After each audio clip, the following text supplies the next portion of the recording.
खुरुमजरी इसिनाव ma'am ये आलमन माई bell चंजिंग लेबाक से लेरिबो पुनमक अरामबाय अमदि कोरोंगा मुखुमन ना Meiyang मफमदा खुरुमजरी ngasigiси aina si video ma namjari second tagi nate hojiksi ma kai thel di rang ma thel irang si hoi irang leitaba ram santi leiba leba ma hepsi miyam punamak pame aduga leiba phiram jida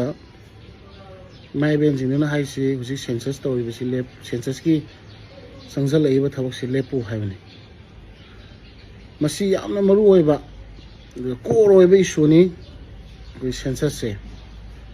masi sukan khanadre khoi gi lari laisu haiba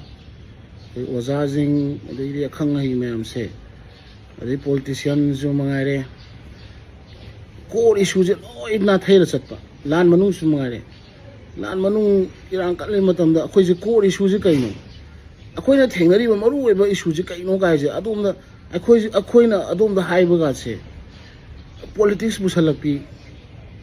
political lomde the Busalapi core issues kaino why the Maru but Tabaxicarino have said oi thado ka dore akhoi di wangang musu talle matam da lan manu ga wangang muse ada ngang re da ma je du ni ada ni de politics ki adu ni da ni to ba kori suji pan ma su ya gidre lan manu ga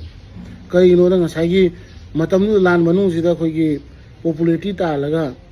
adegi ngak ma gi keno political gi keno ma semau na ba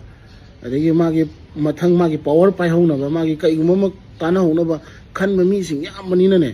kodi lamdam si de kodi khongban ko po he politics pusal nei do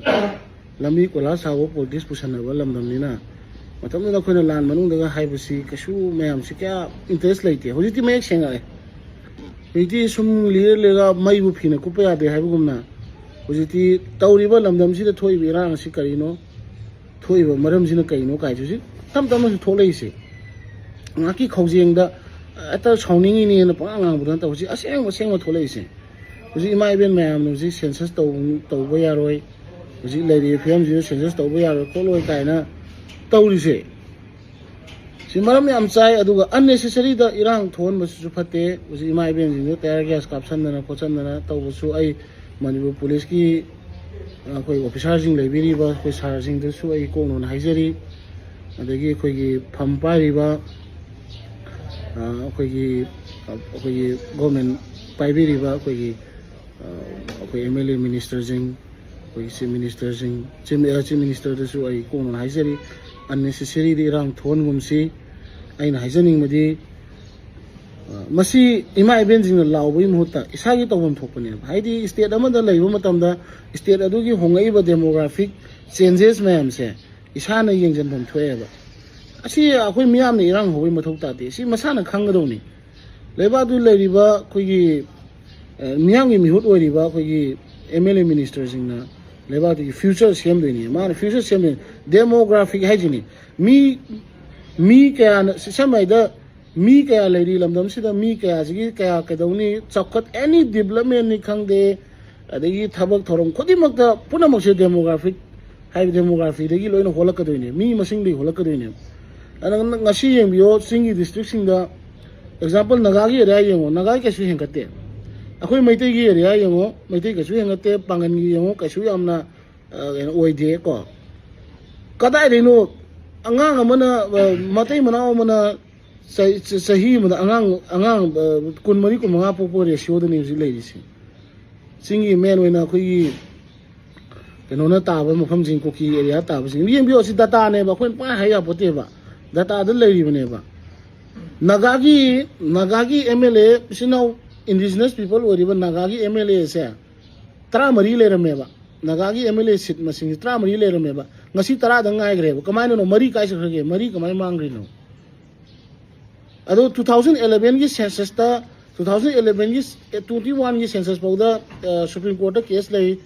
yener lei 2011 gi census pauda mayam yana da masigi census da demilitarization tawta ga di indigenous people oriba mai dai katai nate indigenous people oriba puna khoi mangani na haren lei ba 2011 gi census bo kadai no hai kanda nga ta chang ya ba chang sala ba illegal immigrant mayam ma mitu mayam chang sala demographic imbalance thon du gi ngai dana NRC tau dore pau ta ba irang thon da ngasi lebak se mai sa haliba illegal immigrant chang sala ba mayam se kamaina thing da ge ha bi muta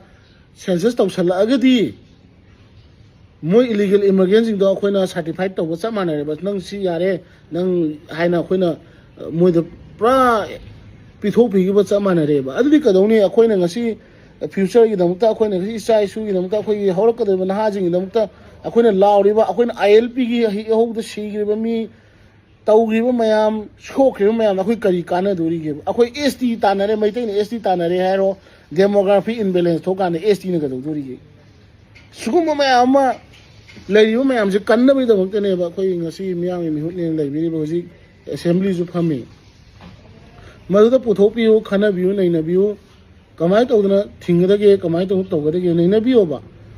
हुजिक लाइबो census से तौसंगरें खलो मसेद illegal immigrant मयाम दो लोइना certify तौथोगन लोइना legal लोथोग्रनी मतमदुदा demographic imbalance थोला काना मदुना डिमिलिटेशन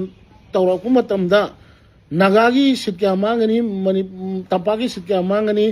seat मांगी बदुना तंपागी seat मांग नागागी सिनाउसिन चखिबोदि फै ngarang na bamari sang ko